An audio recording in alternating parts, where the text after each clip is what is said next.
ধন্যবাদ। একটু বসে পড়েন, বসলে সবাই দেখতে পারবো, সবাইকে দেখতে পারবো। আমরা সবাইকে বসে পড়েন, আমরাও সবাইকে দেখতে পারবো, আমাদেরকেও সবাই দেখতে পারবেন। একটু বসেন, একটু বসেন। মজিবুর ভাই সামনে আসেন, আদিল ভাই সামনে আসেন, একটু সামনে আসেন ভাই, আপনারা একটু বসেন। আদিল ভাই একটু সামনে আসেন, আপনারা একটু বসেন, সবাইকে দেখতে সুবিধা হবে। আমার এলজিডি বাইরে থাকলে একটু আমাদের সামনে আসবেন।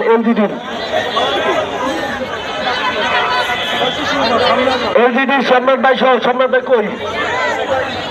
সবার জন্য ইফতার আনতে বলেন, ফোন দেন, ফোন দেন, ফোন দিয়ে বলেন 2000 লোকের জন্য ইফতার আনতে।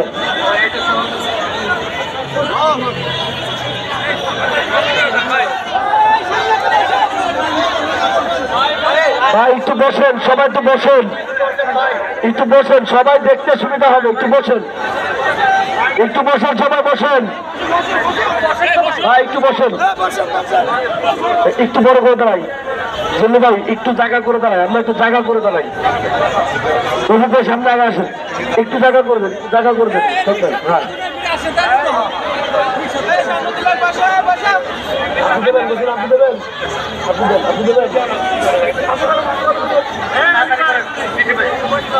কর্মচারী ভাই বোনেরা, আপনারা এতক্ষণ যে অপেক্ষায় ছিলেন একটা দৃশ্যমান ফলাফলের, আমরা এতক্ষণ এখানে ছিলাম একটা প্রজ্ঞাপন বা একটা কাগজের অপেক্ষায়, যে বার্তাটা নিয়ে আপনাদের মাঝে এসে উপস্থাপন করব।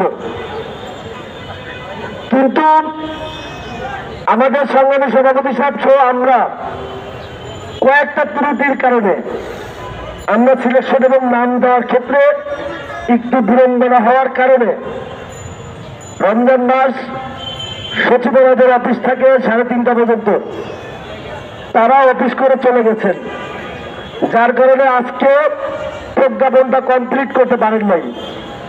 তবে তারা আমাদের পরিপূর্ণ নাম নিয়েছেন, যে লিস্ট দেওয়া আছে এই লিস্ট অনুযায়ী আগামী রবিবার অথবা আজকে রাত্রেও যদি সম্ভব হয় তারা প্রজ্ঞাপনের মাধ্যমে যে কমিটি করবেন সেই কমিটির তালিকা প্রকাশ করে আমাদের প্রতিনিধিদের হাতে বুঝে দেবেন।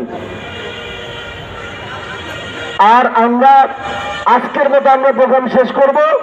তবে যদি কালকে এবং পরশু আমরা দৃশ্যমান ফলাফল হাতে না পাই তাহলে আমরা আবারও কর্মসূচি ঘোষণা করবো আপনাদের সকলকে নিয়ে।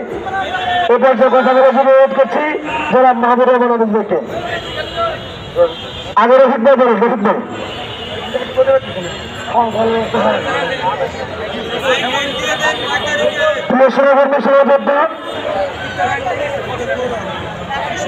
আপনি নিশ্চয়ই অনেক গতিশীলরা এখানে আছেন। আমরা আসলে এতক্ষণ সেখানে ছিলাম যে যদি কাগজটা আপনাদের সামনে এখনই দেখাতে পারতেন আপনারা একটু আশ্চর্য হতেন, সান্ত্বনা পেতেন, খুশি হতেন। আমরা এই